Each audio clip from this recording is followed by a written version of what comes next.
Welcome to Check In with Jason Lauritsen, where we explore how to create human, connected workplaces that employees love and that fuel organizational success. Each week, I invite someone who is leading the way in this work to join me for a conversation to help educate and inspire us. Today's guest is Jessica Jones. Jessica is Executive Vice President of People and Culture at Emprise Bank. She is a dynamic leader, passionate about helping companies build and sustain exceptional workplace cultures. With a deep expertise in talent strategy, she partners with organizations to attract, develop, and retain top-tier talent while fostering an environment where employees thrive. Jessica, thank you so much for being with me. Glad to be here, Jason.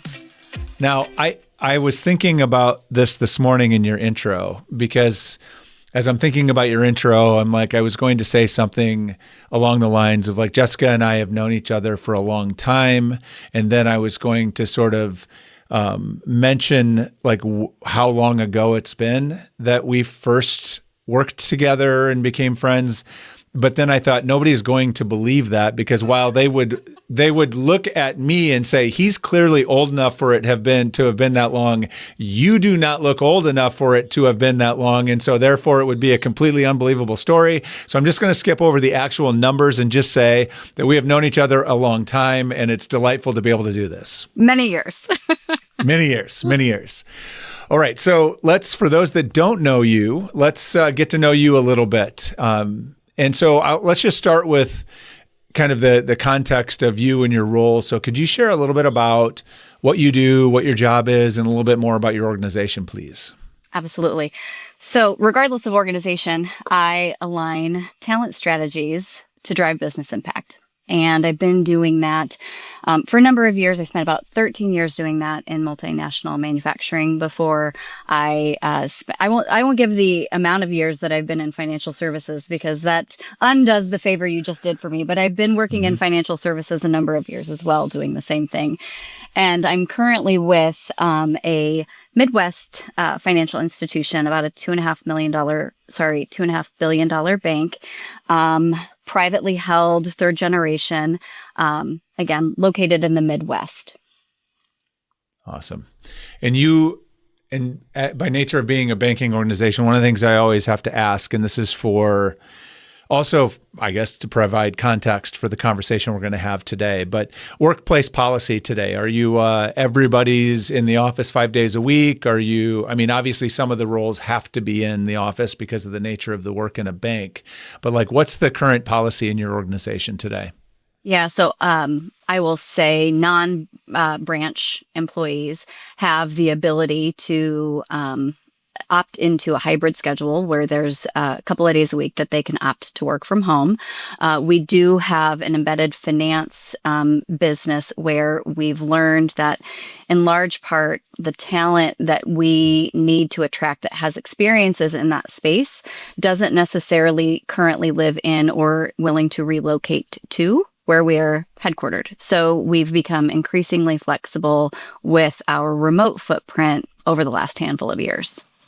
Got it. So let's, before we're going to unpack all of the intricacies of kind of in-office and hybrid and remote here in a bit, or at least play around in that space. But before we do that, I would love to hear, I don't think I've ever heard you describe this over the years. Like, how did you find your way into doing this work? That's interesting. And part of the story. I often say HR is the accidental career. And I started out in executive search, which you and I both know is more of a sales job than an HR job. But it opened doors in terms of connections and networks early on in my career that I was able to take advantage of.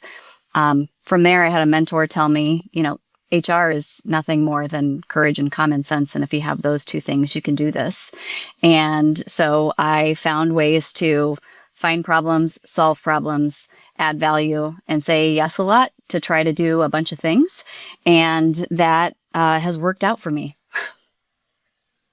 It has been, well, it's been fun to watch your career from a distance, just because you have you have just continued to find yourself into these opportunities to have huge impact, and then that leverages into another thing and another thing and another thing. So it's been fun to watch. You clearly have been making a lot of things happen over that period of time.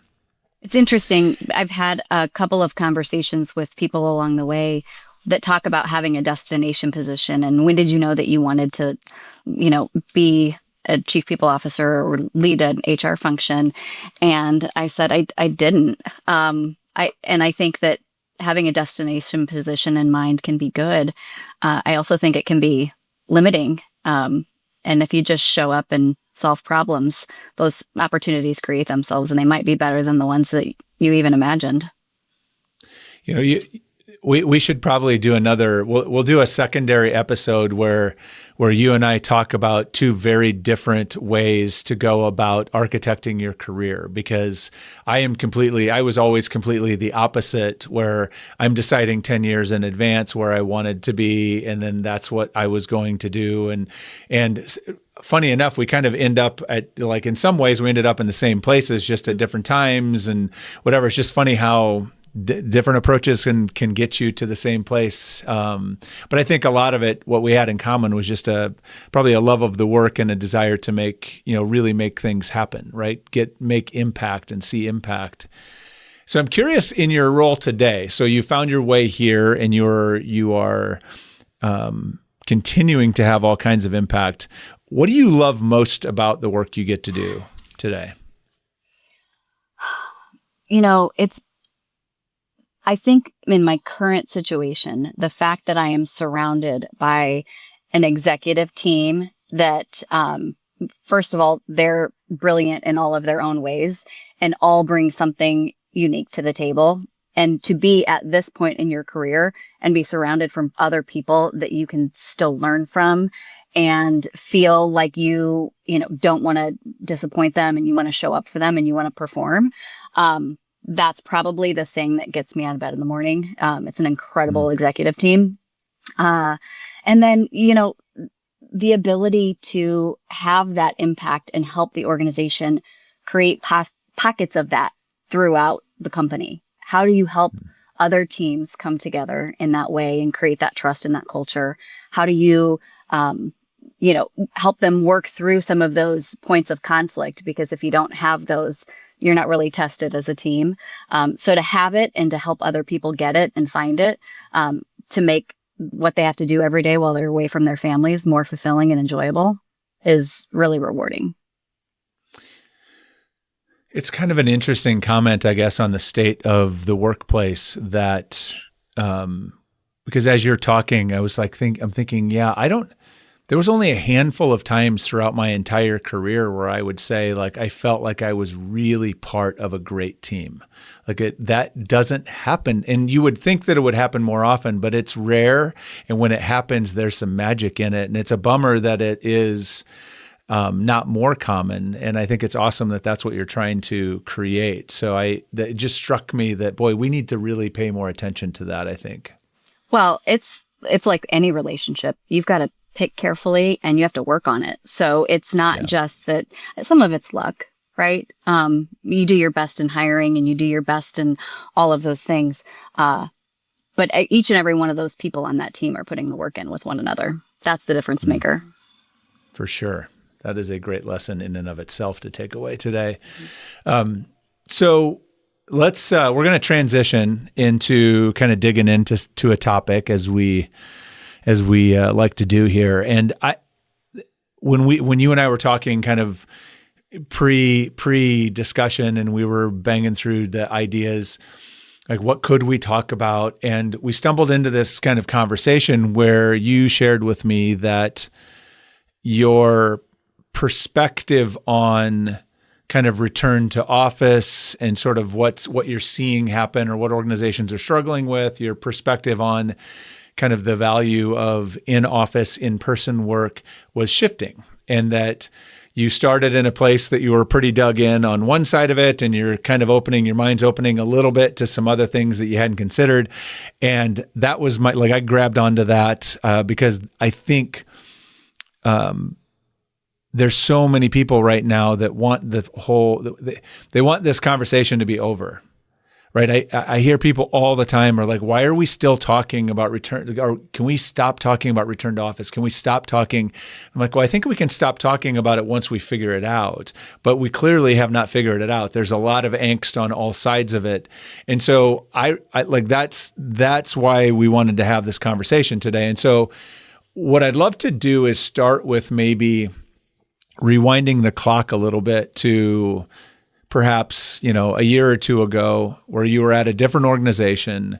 You had kind of helped them architect a remote first workplace. And I think you were pretty bullish on remote work and the ability to really make that work. And I think you are still pretty bullish on that. So I'm not suggesting, I don't want to put words in your mouth. You can put the words to it that you want. But talk to me about where you were at that time. Like, how did you see the move, or sort of what was happening around remote and in office and that? Like, what were you doing, and then what were you seeing more broadly? I'm going to rewind even further back than that. I was working for a Midwest company at the time that was very anchored to their offices. And this was pre-COVID. And I got a call from a recruiter. And it was about a job leading a group of around HR business partnering for a company. And they were headquartered in not where I was living. And I said I would absolutely not move there. And they said, it's fine, you can work remotely.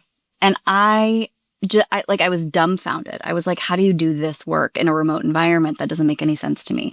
But I talked to them and I entertained it. And there was something about the opportunity and the business model and what they had ahead of them that really intrigued me. So I took a leap.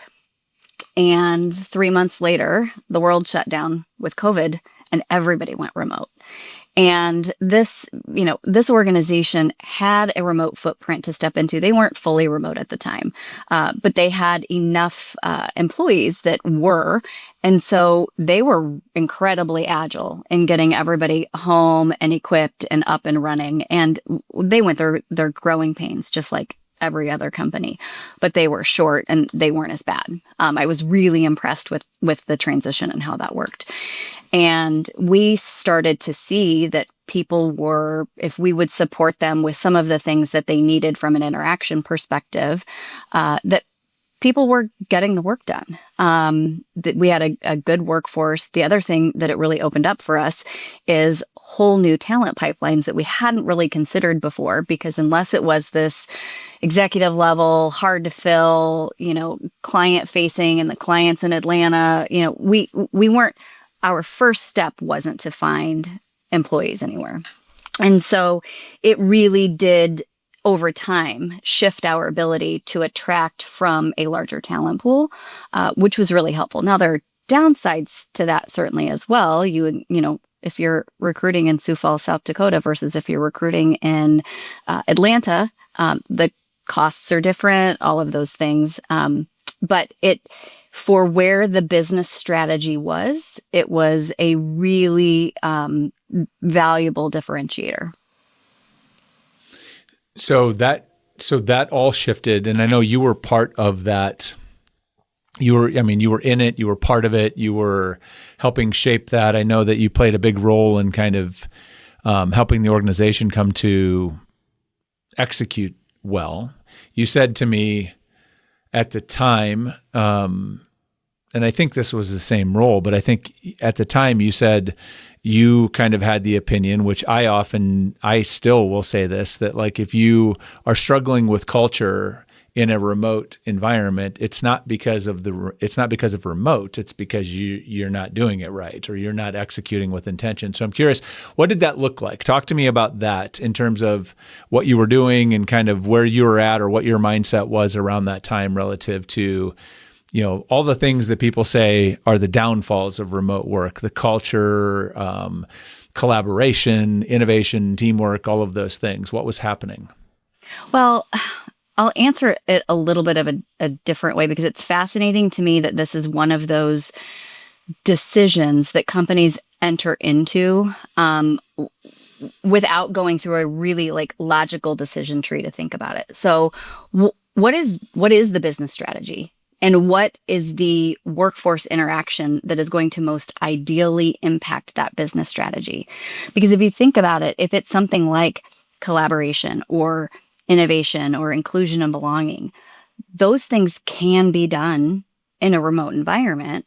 However, they are more expensive to do in a remote environment, whether you're talking travel in those, times where a face-to-face interaction is imperative, or you're talking about additional collaboration tools to make the everyday more effective. So you're increasing costs potentially. If you are interacting virtually versus in person, and connectivity and, innovation and some of those things are what's paramount to you, that is possible, but it is going to take longer. And all of that being said, depending on what is most important to your strategy, the overall impact may not be as good. And so it's fascinating to me. And we would not make any other business decision where we're like, this one's going to cost us more and take longer, and it might not be as good, but we're going to do it anyway.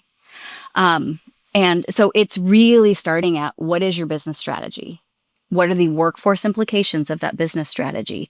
And then how does that drive what's right for your company? Because what we find is, this is, in my opinion, the new kind of unconscious bias, where you've got executives in a room, or an executive, whether it's the CEO or the HR person, that is not going through that thought process and determining, this is what works best for the workforce because I work best in this way. Mm-hmm. And the people that are sitting around an executive table have a situation unlike 99% of their employees. They have more financial means, they have more domestic support. So commutes and flights and all of these other things are far less burdensome to a population like that. Yet they're oftentimes just going to, I need to make this decision because I want to stop having this conversation. And that's why it's not effective, because executive teams aren't first aligning on, what do we want this to do for us? And then let's make those decisions, because there's going to be trade-offs. If you have a multinational company headquartered in North Dakota somewhere, there's a population of 47,000 people, if you're going to do the things that keep you feeling like you've got this tight-knit culture, everyone feels like they belong, everyone interacts with each other with frequency in person, that is going to create a very strong culture. That is going to significantly limit the talent population you have access to. So which of those things, based on your business strategy, is going to have a bigger impact, positive or negatively? And those are the things that executive teams aren't wrestling with. They'll go get consulting data to show retention rates or productivity rates that just kind of like are confirmation bias. Like, see, this is, or even better, I love this one when everybody talks about like what Jamie Dimon's doing. Okay. The company variables, the strategy, and all of the things are vastly different for most of the organizations that are making this decision. And none of you are Jamie Dimon.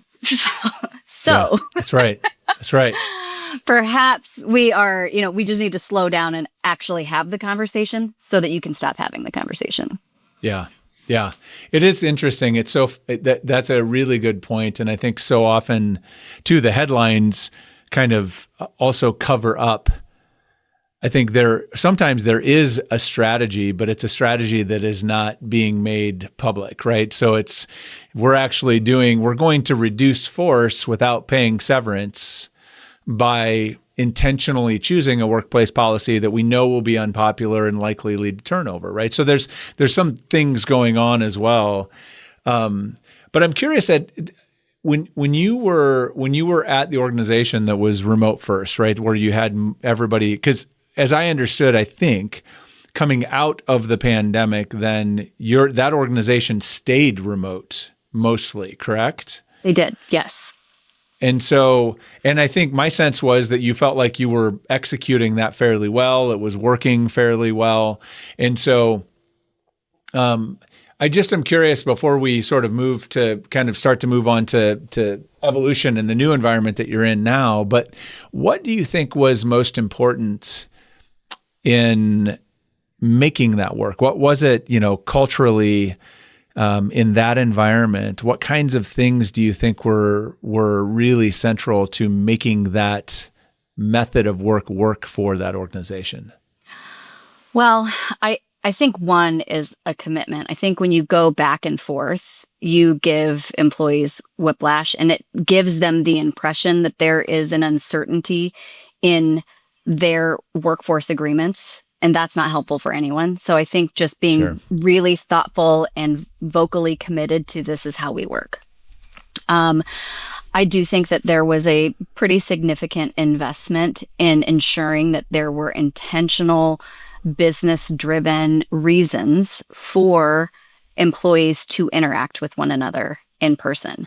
And it was something that was, for the most of the population, you could opt into, because some of those things are far less important to some individuals than others. So it created the ability of choice. You remove that for yourself if you get too crazy with your hiring practices. So they did really try to first preference candidates that were near a hub location where they had a core group of other employees that would make interaction a bit more feasible and affordable. So those are all things you've got to balance. And they did a pretty good job of that. Interesting. I like that. I mean, it's interesting. That's a layer that I think a lot of people, again, it seems like so much of this conversation tends to be very polarized or very sort of black and white, I guess, not necessarily. I mean, it is polarized. It's also very black and white, where it's like either you're hiring for your location or you're hiring remote, which is you hire anywhere. And the idea of saying, no, there actually is something in the middle, like the idea of cluster hiring is kind of really interesting. And I think smart organizations are starting to consider those kinds of practices that aren't necessarily as obvious if you're not being really intentional about it. So thank you for sharing that. So now you find yourself in a different organization. You move from this remote organization to a different organization that has kind of a different sense about the importance of in-office or in-person time together, from as I understand it. So talk to me about sort of where you're at or what you discovered when you arrived in this new role, about kind of what the objective there or intention was there relative to in-person work versus remote work. Well, I think there was an acknowledgement on the part of not only leadership, but employees throughout the organization that there's a different energy level that you can't replicate via Teams calls. When you are all in a room together and you see people coming and going and you pass by one another in the hallway and you get some of that organic interaction, that is really, really hard to accelerate at the same pace if you're not all together. And so this was before my time here, but they did some very intentional things with their policies. I always joke you can't legislate flexibility, but if you don't, you miss out on some of the value of, if everyone's kind of picking and choosing the days that they're home and you have an office footprint that's built for your capacity, you walk in and you lose that energy and people aren't around and you don't know how to find people. And so getting some sort of sense of structure and organization to when people can depend upon having a quorum together. And when people can say, I'm going to plan my work. So these are the days that I know I'm going to be home and unbothered and I can do some think time and some analysis. That's really helpful for people. And at the end of the day, I think a good test of policies are, if you removed it tomorrow, how would people behave? How would leaders behave? Would they do things differently? How would employees behave? Would they do exactly what they're doing now? Would they take advantage? Would they, and those are things that will send you down a path of more investigation. Like those are symptom things. Most of the time, if your policy's right, you don't probably need a policy. You need a policy for like the 2% of times where something's not working. So I always find it interesting to to challenge people to think about that. If we pulled this out tomorrow, what would happen? How would people behave? So what is the overarching intention in the organization then around, or maybe value put on in office? Like, how does that work? It sounds like it's different than where you came from. Like, what does that look like? And what is that, when you're making decisions about, it sounds like you have one division that you're kind of out of necessity around talent acquisition are being more flexible because it makes sense there strategically, maybe other places not as much flexibility because it's not as necessary. So obviously you value the in-person, but like what's driving that? I'm curious where that comes from and kind of what that looks like. Well, one, the executive team didn't skip the conversation where they said, what is the workforce agreements that we need to drive the strategy? So we've had that conversation. We continue to check in on it to make sure it's still right. I think we believe that in-person interaction is really an accelerant for relationship building, for organic development, information sharing, innovation, all of those things. That to be said, we will be sensitive to the fact that there may be capability gaps that we are limited in filling if we are solely focused on one or two particular geographies. Much like the example from before, that's our starting point because we want as many people to have the opportunity of choice to interact in a face-to-face way as they possibly can. And so we are very discerning in terms of, what roles can work outside of this footprint and what would we be giving up, and are we okay with that? Instead of an assumption that we've just got to go out and buy all of the capability filling. We also have a tremendous commitment to the investment in our current employee population from a development standpoint. So we don't believe that our only way of filling capability gaps is to go find the person on the East Coast or the West Coast that's currently doing it today that's the expert. We have really, really, really bright employees, if given the time and the investment, can do those same things. I love the framing of access to the office as a benefit or a resource versus I think that's a perspective that is missed versus it being like a punishment or a detriment, which I think a lot of employees, that's what people react to, right? And if we're real about it, right, the pre-pandemic office, most places sucked. It was not a great experience. And people didn't like going, but they had to go because that just was what was expected. But it didn't necessarily help you do better work. It didn't, like how many conversations did you have with people about how much they hated the open office that they were in because they couldn't get any privacy and the noise and all this stuff? And so here we are now. And I think, and I'm curious if this is a consideration for you too, that I'm hearing more and more organizations saying, yeah, we're asking people to come in, but we're also completely rethinking what it means to have office space. Like we're trying to create places that are a place that people want to come to. We're trying to earn their time in the office. And it sounds to me like I think that's really interesting. I'm assuming that's something that's there for you when you talk about this. Like we want to hire people so that they have that opportunity or they have the benefit of the in-person. So how does that look in terms of investment or when you're thinking about office space? Well, that's always an interesting debate because once you've got the footprint, it's sunk cost, whether you're filling it or not. And so some of that's a lot more of a long-term strategy discussion. And, oftentimes your office leases are really, really long-term. And so that's not an easy thing to just kind of bounce out of. I do think you can determine how do you create spaces that encourage more large group collaboration. So if people are coming in for the sole purpose of interaction, there's a place to do that they're not just coming in and sitting in their cube and getting on a Teams call anyway. Right? That's not of value, which by the way, I worked for a large international organization that had a giant, 9-building campus in downtown. And I sat at my computer screen with people on that campus and had conference calls back then because they didn't have Teams because I'm that old. Right. All right. See, just blew it. You blew the illusion. But yeah, that happened. And I think it's interesting that I think there's a reckoning around what the office is supposed to do, as opposed to just being a place that is not in your house that you can sit in front of a computer and do your work, right? So there's a definite shift that's happening there.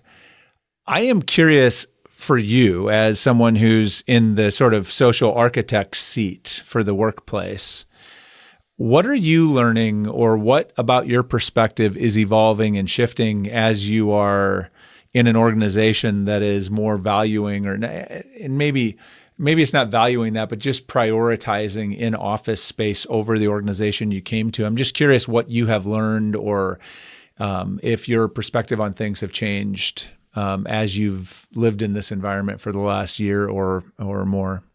Yeah, the two words that come to me when you say that are flexibility and balance.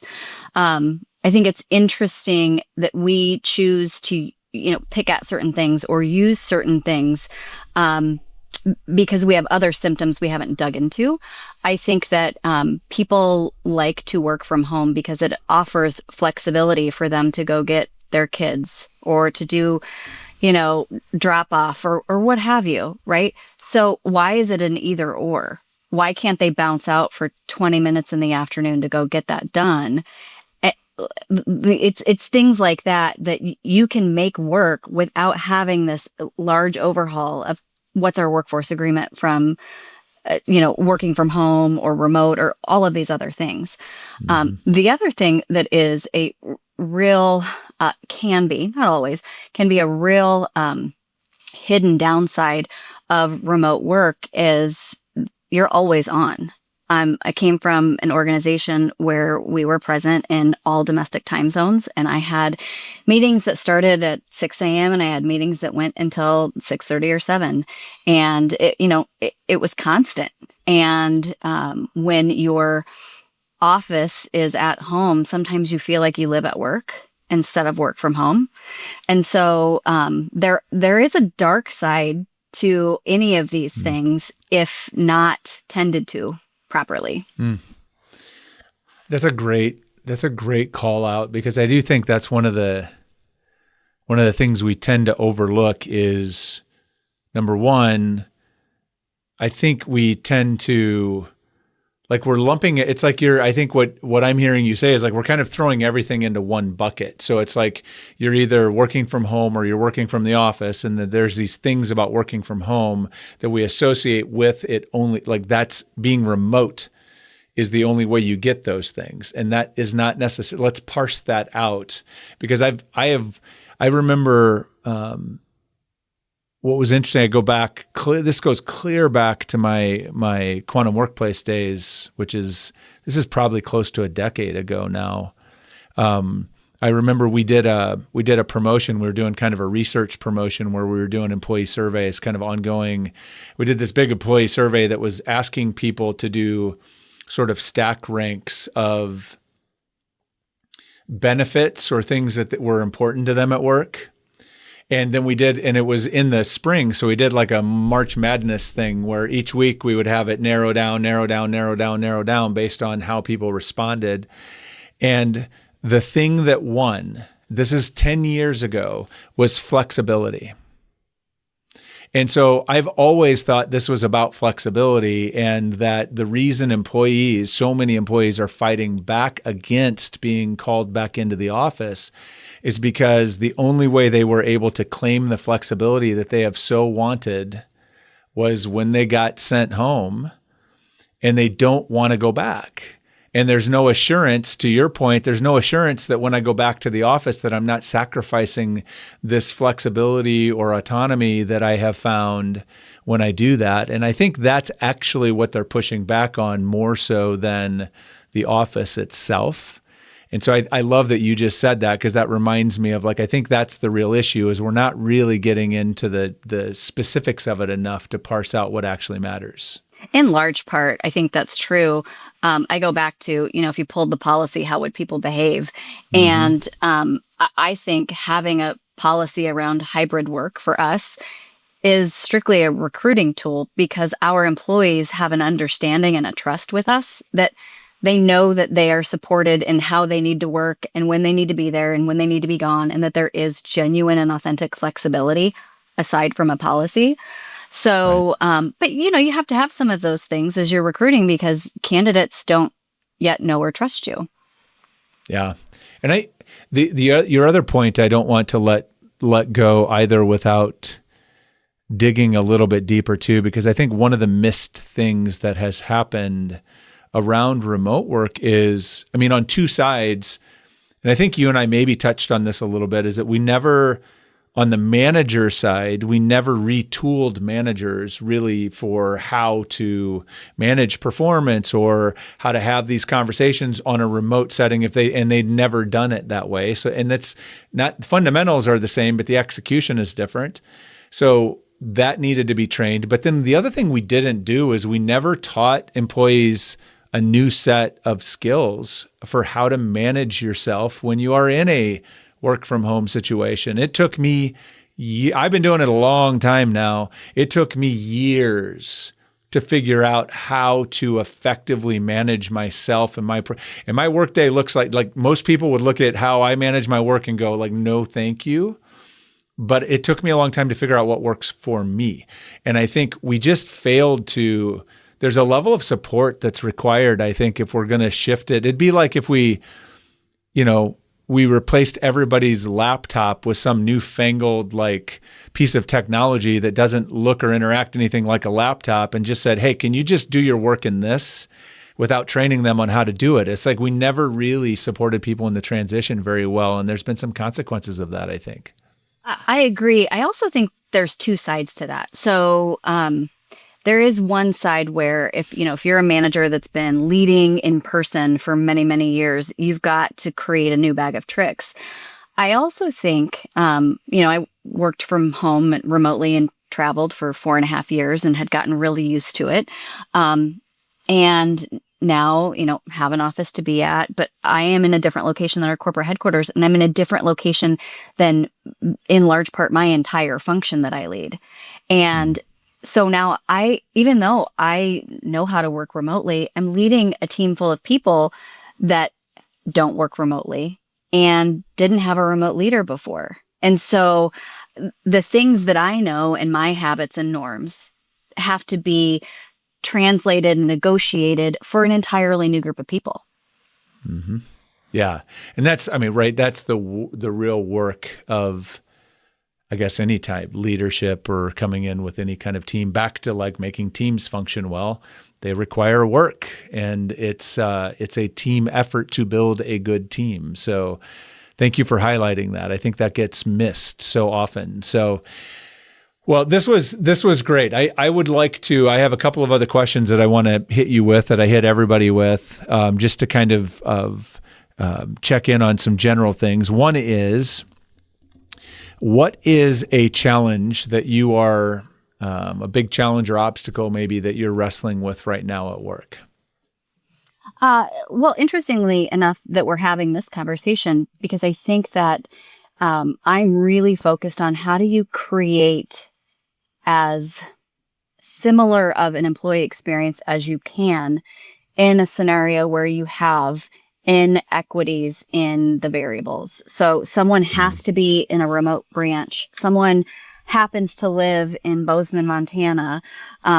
These are realities that we have, and we want them to have as much of a similar experience as possible, knowing that that's not ever going to be entirely the same. And so how do you find those things to continue to improve upon the experience while keeping in mind our utmost goal here is to continue to have business impact so that we all continue to have a place to come and have a good environment.